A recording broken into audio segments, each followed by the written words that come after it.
Free from fins. Chapter 10.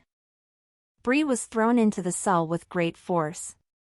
She immediately took off her gag, but the guard who had thrown her in was commanded to chain her hands and put the gag back on. Daniel stood by his father pleading with him to let her go. Elsa stood next to them, looking at Bree with a grin. "Father, you don't understand. You don't even have physical proof that she's a mermaid." Daniel's father turned to his son distastefully. "Do I need any? I have enough information that many would side with me. She has already captured your mind, son. I promise it will be fixed soon. It doesn't need any fixing. And anyone could clearly see she doesn't have a tail." Elsa clicked her tongue. From out of her dress pocket she pulled out a potion. She waved it around in the air. This would prove that wrong. Daniel pointed his hand to the potion, making his case. "Father, Amishi doesn't use potions. Surely, you must know this. She is not the princess she claims to be. I've heard enough. Now you are going off about the princess and her people. We need you to see the physician right away. Her voice has taken you." "Guard." The guard finished with Bree and locked the cell door. The guard then took a hold of Daniel. Daniel started to fight off the man and argued with his father more. As Daniel was being pulled away, he shouted out everything he could. "The princess is a siren too. She uses magic. She is not who she says she is. She is doing to you what you think Bree has done to me. Father, we are going to be attacked by a monster. It is not the merfolk we need to be concerned about." "Father!" Daniel's father didn't listen to a word Daniel shouted. The king stared down at Bree and said to his son, "She shall be revealed as a siren on your coronation day, then she will be stoned." Daniel and Bree's eyes shot with fear. Bree struggled with the chains around her. She desperately wanted to get the gag off and defend herself. Daniel floundered too, but against the guard's grip. When his father had enough, he knocked Daniel out with a heavy blow of his fist. Bree gasped through her gag as she saw Daniel's head fall. The guard was finally able to take Daniel away. His father followed close behind, but Elsa stayed. Elsa walked closer to the bars of the cell. She looked down at Bree pitifully. "Surely you must know it's nothing personal. If your father wouldn't have asked, I wouldn't have done anything out of the usual, but this speeds up my painstaking process to collect souls. So, I can't complain." Bree ran at her, only for the chains to stop her from getting any closer to the bars. Elsa smiled. She put her hand through the bars and brushed her hand against Bree's cheek. Bree moved away. "What a shame you couldn't have a happy moment of peace and see it be destroyed anyway. I will complete my spell with my monster by my side. The poor thing is starving." Elsa waited for Bree's reaction of horror before saying goodbye. "Have fun being stoned." "Thanks for all your help, little mermaid." Elsa then left, leaving Bree to wallow in fear and regret. It didn't last that long when Bree remembered going into this mess she had a high chance of dying. Besides, what she really needed to do was find out how to get out of the cell before she was sent to die. Walking around the cell as best she could, Bree started looking for something that could help her get out of the chains. Then she decided the easiest thing to start with was getting the gag off. She used her shoulder to try and bring it off her mouth. With luck, a shoulder, and her teeth, she got the gag off. She decided nothing around her would help with the chains, so she sat herself down where the chains attached to the floor. She tried pulling on it, but it was no use. Next, she tried squeezing her hands through, but that didn't do anything except make cuts in her wrists.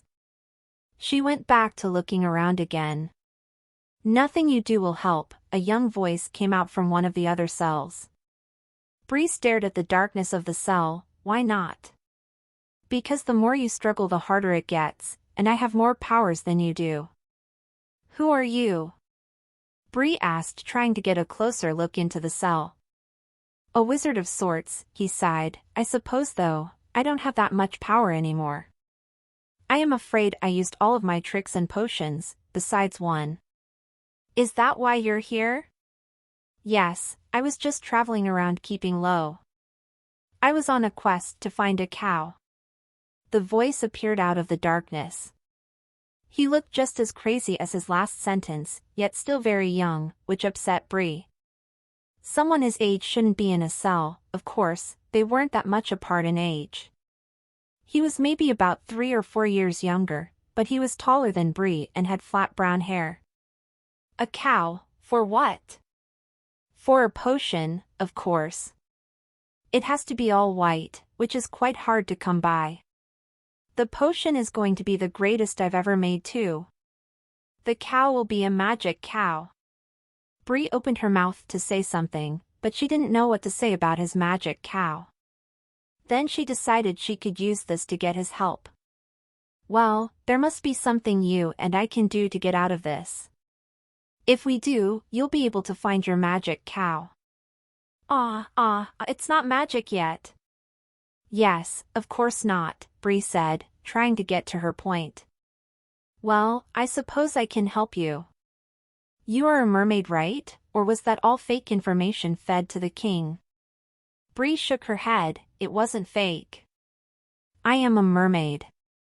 He clapped his hands together. Good, 'cause this probably wouldn't work if you weren't one. My name is Jackson, by the way. Bree. Jackson grinned. Well, Bree, let's get our freedom. I'll just go call for some food, then you'll start singing about letting us go. Why would they bring you food at this time? Jackson waved his hand. They don't. A guard always comes down to hit me once I start to annoy them. They thought I'd stop when they hit me the first time, but for some hours I just get that craving. I'm always hoping some maid is walking about and takes pity. One has a few times. Alright, well, I'll just pretend I'm sleeping so they can't see the gag off my mouth. Spot on idea. But, it might have to wait until tomorrow. I kinda already called enough times today, and I know by this time only one guard is on watch. And he never comes down. Bree closed her eyes. Well, when is the best time? Mid-morning, he said, nodding his head, then he added, don't worry though, I'm sure it will work the first time. Bree dropped to the floor. She couldn't bear to wait. Her clock was ticking down. She had no doubt the king could possibly drop in sooner than the 2 days left. They may not kill her, but they would ruin her and Jackson's lame plan of escape. She wasn't even going to question it being lame. It seemed to be the only thing she had at the moment though. Daniel woke up in the healer's room. Elsa loomed over him, smiling down like everything was normal. In the corner were Minta and Topsy. Minta watched Elsa carefully as the siren stood by Daniel. Feeling better, my love? Elsa asked. Daniel sat up before Elsa could do anything. Fine, no thanks to you. Elsa smiled, slightly touching the beads of pearls around her neck. Topsy eyed the necklace. Elsa switched outfits every day and wore different shoes, but that same necklace remained on the witch's neck. Topsy didn't study much about witches and their magic, but she was sure the necklace had a purpose in making Elsa look like the princess's decoy. Topsy's eyes then traveled to where the real princess sat. Nicolette still wore the white outfit as a servant. That was when Topsy noticed the plugs in the princess's ears. Of course, she had them when she had to be around Elsa all day. Topsy decided she needed to speak with her right away, but she knew it would have to wait. We are to be wed before you are crowned. Don't worry though, Bree will still be alive to watch it. Your father is very organized in his planning, Elsa said. You mean you're very persuasive? I can tell you've poisoned his mind. Not that much, Elsa said back as she stroked Daniel's hair. He grabbed her wrist. I will defeat you. That smile crept on Elsa's face again, if only that were true. Your father won't let you go anywhere. Neither will I. It's too bad that we can hold Bree right over your thick head. It wouldn't have been that way if you weren't so in love with her, but I know the feeling. I, too, would do anything for love. Daniel's grip tightened.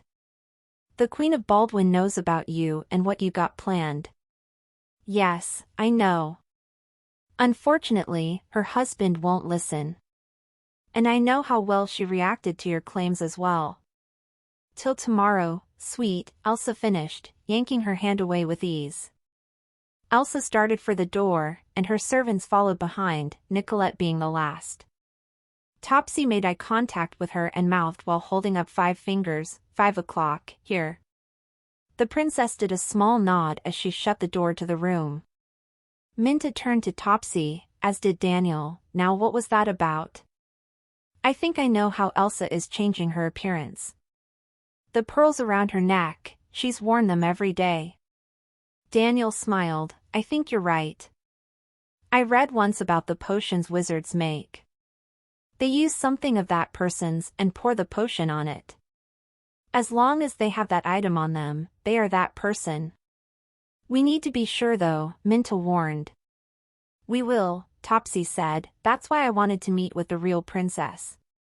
She watches Elsa like a hawk.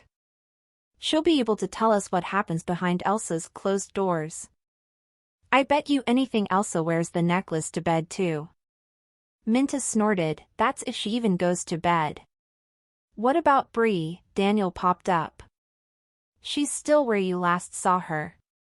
We aren't even allowed to go down there, Minta began. What you need to focus on, Daniel, is making sure Elsa doesn't get to you.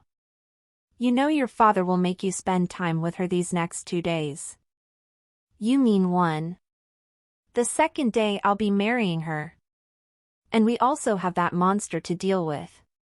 One problem at a time, brother, Topsy said, but you can leave revealing Elsa to me and the princess.